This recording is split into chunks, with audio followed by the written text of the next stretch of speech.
Hello everyone, welcome to Legacy Ace Academy. Yesterday we have seen the election results coming out of the states of Gujarat and the Himachal Pradesh. And if you followed the election news and the election results, you would know in the state of Gujarat BJP had a very sweeping victory, and in the Himachal Pradesh BJP lost and the INC won. So this is not a part of discussion from the examination point of view. So taking these results into the next step, what is required from the examination point of view for us for the 2023 mains exam and also the prelims exam is something like what will it mean for an election for a candidate who is contesting for the election both MLA and an MP that he has lost the deposit in the election. Okay, so this is an issue that has come up for a reason that in the recent two elections that happened, one is the election of the state assemblies of Gujarat and the Himachal Pradesh, and also the MCD election, that is the local body election that happened in the Delhi.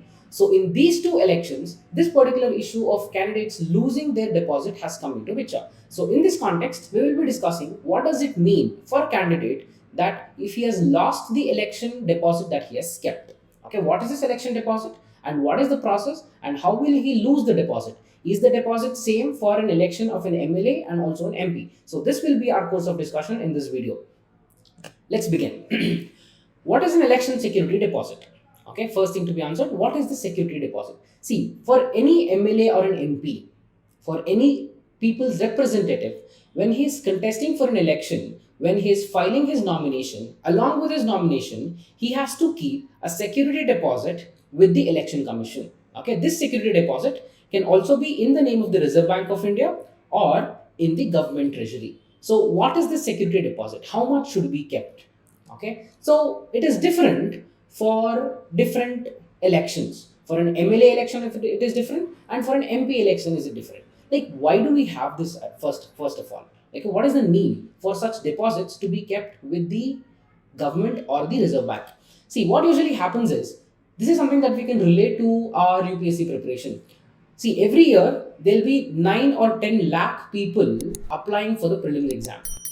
Okay, why do so much people apply?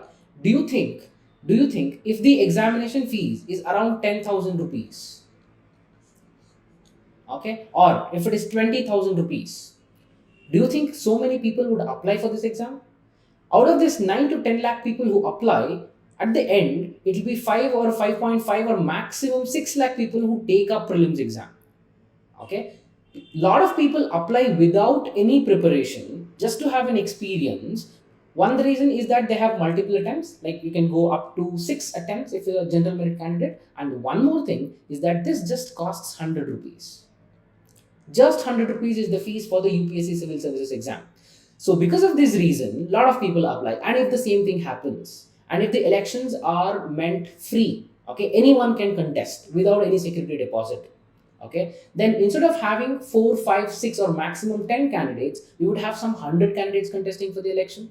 Anyone can stand for the election just for the name of sake or getting the fame. Anybody can stand for the election. In order to prevent such a huge deluge into the election process, the election commission has come up with this process of election deposit. So every candidate, every person who wants to contest in the MLA, MP or even a local body election has to keep a deposit amount with the election commission. And if the candidate secures more number of votes than the speculated number, then the deposit would be returned back. We'll be looking at like what is this threshold? What is this threshold vote, number of votes, below which the security deposit will not be given to the candidate. This is the reason why do we need such deposits.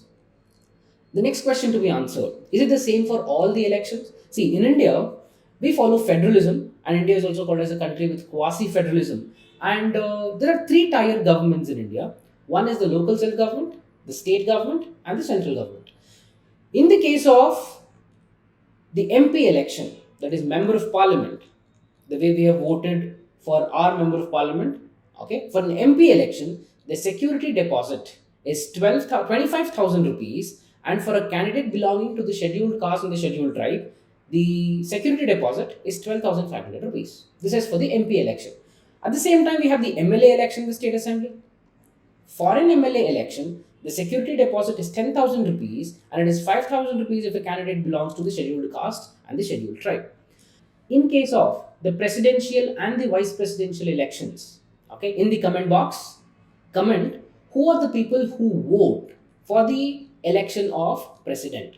Okay, so if you have not gone through this part of the polity, this is a very important part. Who elects? Who are the electors? And what is this electoral college composed of? This is something that you will have to go revise. And if you remember, make sure that you comment in the comment box. So for the presidential and the vice presidential candidate elections, and the deposit amount is 15,000 rupees. Okay. So when is this a candidate would lose this amount for an MP, for an MLA, and also for a presidential election? When do we say that this candidate has lost the deposit? If he loses the deposit, if he gets less than 1/6 valid votes. Okay, for example, just for example, if the total valid votes are 60 votes in this particular constituency, okay, total valid votes that are casted by the people are 60. If any candidate gets less than 1/6 of this, less than 1/6 of this is 10. Anyone who gets less than 10 votes, then for this person, the security deposit that he has kept with the election commission would not be given back. Okay, if he gets at least 11 votes, then the security deposit would be given back to the candidate. This is the rules that we have with respect to the deposit. And we know in the recent elections that happened in the Himachal Pradesh, the AAP, that AAP, is about to lose its deposits. And also in the municipal elections that happened in Delhi, the candidates are 780 candidates are expected to lose their security deposits with the election commission. So this is for the day. If you have liked the video, please make sure that you subscribe to the Legacy IAS YouTube channel and share amongst your friends. Have a nice day. Thank you.